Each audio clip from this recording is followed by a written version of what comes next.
कळलं. पण मग 2021 साली तुम्ही शेवटचा जॉब केला. हो. मग ते काय काम होतं आणि काय म्हणजे तिथे मी काय काम होतं? सॉफ्टवेअर इंजिनियर म्हणूनच होते, टेस्टिंग इंजिनियर. नंतर टेस्ट लीड ॲनालिस्ट म्हणून मी काम करत होते. आणि ते करत असताना शिफ्ट ड्युटीज होत्या. बऱ्याचदा वर्किंग अवर्स लेट वगैरे असायचे. घरातनं तसा सपोर्ट होता. त्यामुळे IT इंडस्ट्रीमध्ये असल्यामुळे आपलं फ्लेक्झिबल टायमिंग असतं. त्यामुळे तसा काही कधी त्रास झाला नाही. पण जर एवढा वेळ आपण नोकरीसाठी देऊ शकतो, तर तेवढाच वेळ आपण आपल्या कामालाही देऊ शकतो असं. पण बिझनेस मी नोकरी करता करताच सुरू केला. नोकरी सोडून मी बिझनेस केला नाही. तो पहिले 3-4 वर्ष मी जवळजवळ नोकरी करत मोदक, पुरणपोळ्या, लाडू ह्याची हळूहळू ऑर्डर्स घेत राहिले. आणि एकदा त्याच्यात जम बसल्यानंतर मग वर्कर्स असाईन केले, की ठीक आहे, मग आता हे काम मी 9 तासाची नोकरी करून नाही करू शकत. 1-2 किलो नाही, अचानक 20 किलो लाडूची ऑर्डर आली, तर मग मला मात्र कोणीतरी हेल्पिंग हँड हवेत. असं म्हणून मग मी माझ्या हाताखाली ट्रेन केलं लोकांना. आणि एकदा त्यांना ट्रेन केल्यानंतर मग फॉर्म्युला माझ्याकडे होता. त्यांना रोजचं काम असाईन करून जायचे. तेवढं काम ते घरातच करायच्या त्या माझ्या. आणि ते तयार असलेलं मी टेस्टिंग करून त्याप्रमाणे मग पुढे डिस्ट्रीब्यूट करायला लागले होते. म्हणजे हे तुम्ही वर्कर्स पण असाइन केले तेव्हा तुम्ही जॉब करत होतात? अच्छा, जॉब करता करता केलेलं आहे. मग तुम्ही चालू कधी केलं मोदक? मोदक असं नाही, पहिला जो माझा ब्रँड होता त्याचं नाव द्रोणागिरी फूड्स होतं. अच्छा. द्रोणागिरी खास आजीच्या बटव्यातून, कारण आपल्या पारंपरिक जुन्या पद्धतीने आपले लाडू किंवा हे बनवले होते, ज्यामध्ये मुख्य उद्देश हे होता की साखर विरहित लाडू करायचे. ओके. सो त्याच्यामध्ये थोडा म्हणजे मला अजूनही आठवते की पहिलं माझं प्रोडक्ट आणि आत्ताचं प्रोडक्ट या जमीन आसमानाचा फरक आहे. त्यात अपग्रेडेशन होत गेले, चेंजेस होत गेले आणि दिवसेंदिवस ते प्रगत होत गेलं, लोकांना आवडत गेलं.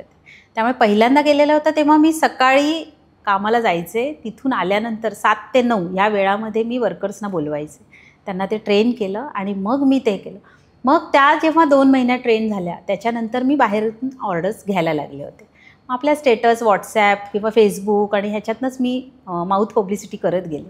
माझ्या फ्रेंड्सनी, माझ्या मित्रमंडळींनी मला खूप मदत केली. आणि मग माउथ पब्लिसिटीने ह्याला आवडले, मग त्याला आवडले, असं करत करत मग वाढत गेलं ते. त्यामुळे नोकरी करतच केलेलं होतं ते. पण तेव्हा खूप हाल व्हायचे. म्हणजे वेळेवर कमिटमेंट दिल्यानंतर ती वेळेवर ऑर्डर पोहोचती करणं हे एक होतं. डिस्ट्रीब्युशन, त्यांना त्यांच्या घरी डिलिव्हरी करणं हे एक टास्क होतं. आणि हे करत करत फ्लेक्झिबल टायमिंग सांभाळत होते मी. बरोबर. म्हणजे मला आता कळालं की मी आता प्रश्न करणार होतो तुम्हाला की सॉफ्टवेअर इंजिनियर टू डायरेक्ट कुकिंगमध्ये कसं आलात, पण ते तुम्हीच उत्तर दिलं की तुम्हाला ते आवड होती.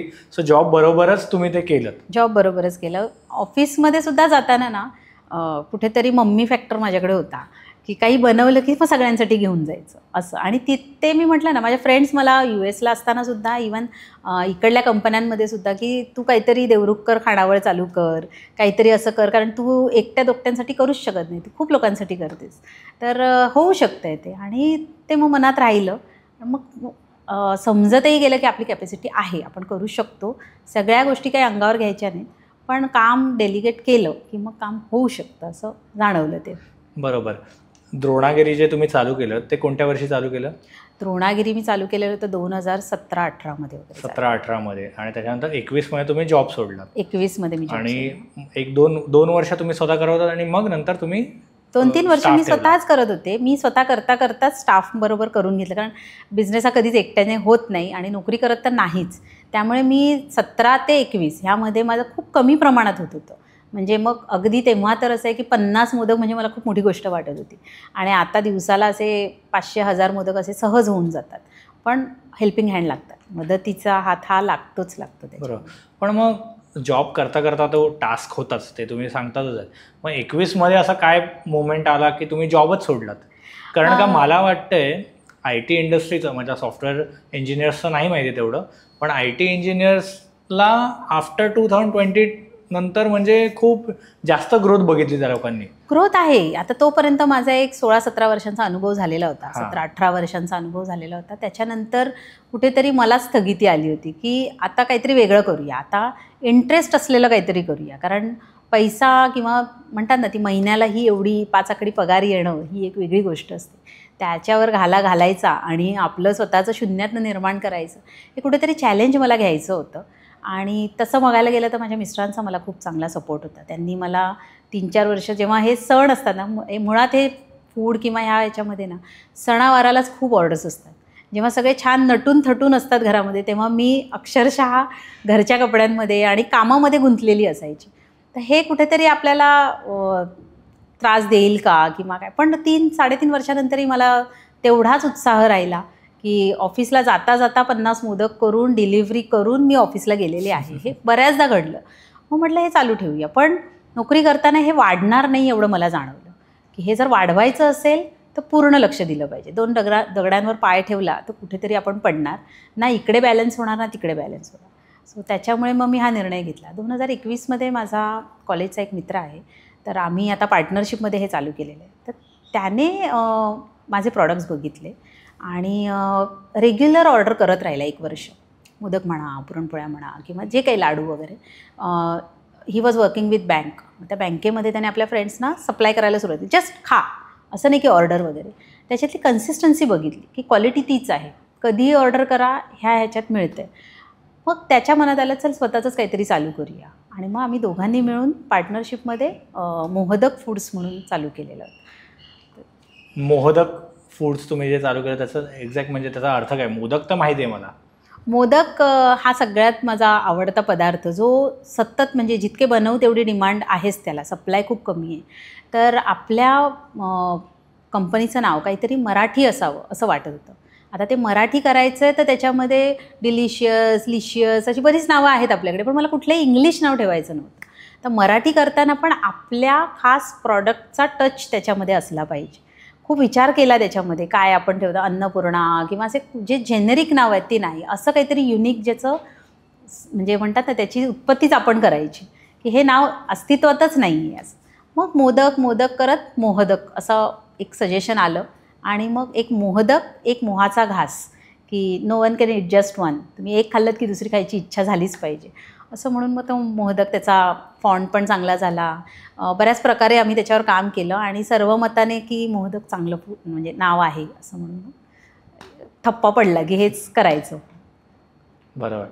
सो जॉबमधून तुम्हाला ती स्केल मिळवता आली नसती म्हणून तुम्ही जॉब सोडला. हे त्याचं स्पेशली त्याचं ते कारण होतं. पण मग जॉब सोडल्यानंतर तुमची सॅलरी बंद झाली. हो, तो एक मोठा म्हणजे तुम्ही 17 वर्षाचा एक्सपिरियन्स आहे. बरोबर. त्याच्यामध्ये तुम्हाला बऱ्यापैकी ते सॅलरीचं प्रॉपर काय म्हणतात, एक रेग्युलर मंथली सॅलरी यायची. तर ते जेव्हा बंद झालं तर त्यावेळेला, आणि बिझनेस तुमचा चालू होता पण तेवढ्या लेवलला नव्हता तुम्ही म्हणता, तुम्हाला तो स्केल करण्यासाठीच केलं. मग त्यावेळेला फायनान्शियली गोष्टी कशा मॅनेज झाल्या तुम्हाला आणि काय केलं मग तुम्ही? फायनान्शियली बघायला गेलं तर तसं आम्ही दोघांनी मिळून पार्टनरशिपमध्ये हे चालू केल्यामुळे आम्ही दोघंही मिळून त्याच्यामध्ये तेवढंच खतपाणी घालत असतो आणि बऱ्या प्रकारे म्हणजे अजूनही कुठलाही लोन घेतलेला नाही आहे. सगळं आपल्या स्वतःच्या सेविंग्जवरच करतो आहे आणि देवाच्या कृपेने सपोर्ट मिळत जातो आणि काही ना काही होत गेलं. तसे तेवढे चॅलेंजेस आले नाहीत. आता आहेत. फायनान्शियल बिझनेस करायचा म्हटल्यानंतर तुम्हाला त्याला खतपाणी हे घालत राहावंच लागतं. पण म्हणता येईल की तसं उच्च मध्यमवर्गीय असल्यामुळे अजूनपर्यंत तरी त्याचा काही त्रास झालेला नाही किंवा कुठलंही लोन घेऊन वगैरे हे करता आलं नाही किंवा करावं लागलं नाही आहे. सो स्वतःच्या स्वखर्चावर आणि बचतीवरच चालू आहे ते सगळं. बरोबर. एक मराठी आणि त्यात पण फिमेल हा एक महत्त्वाचा मुद्दा मला समजतो की त्याच्यामध्ये तुम्ही जॉब सोडून स्वतः रिस्क घेऊन तुम्ही स्वतः हे सगळं चालू केलं.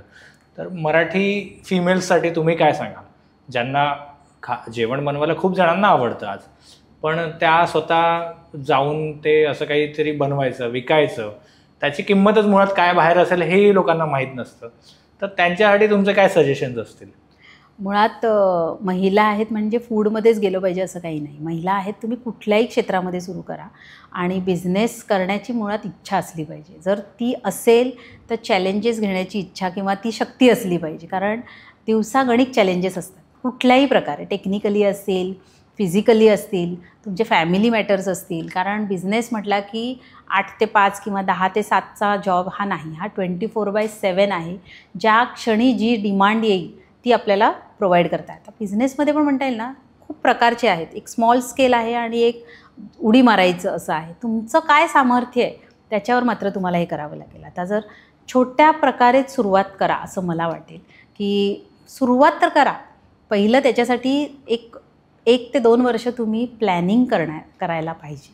कारण उठसूट चल आलं मनात आणि करायला घेतला बिझनेस असं कधीही होत नाही. म्हणजे तुम्ही काय तुमचं पॅशन आहे, जे मी म्हटलं की 1000 दिवस जर तुम्ही ते काम सातत्याने करत राहिलात किंवा तुमचा बिझनेस हा 1000 दिवस तुम्ही टिकवलात तर तो कायमस्वरूपी टिकतो. असं म्हणतात की 3 वर्षाचं बाळ हे धावू शकतं, 3 वर्षाच्या आधीचं बाळ हे सारखं पडतं. तर हा म्हणतात ना पेशन्स तुमच्याकडे असला पाहिजे.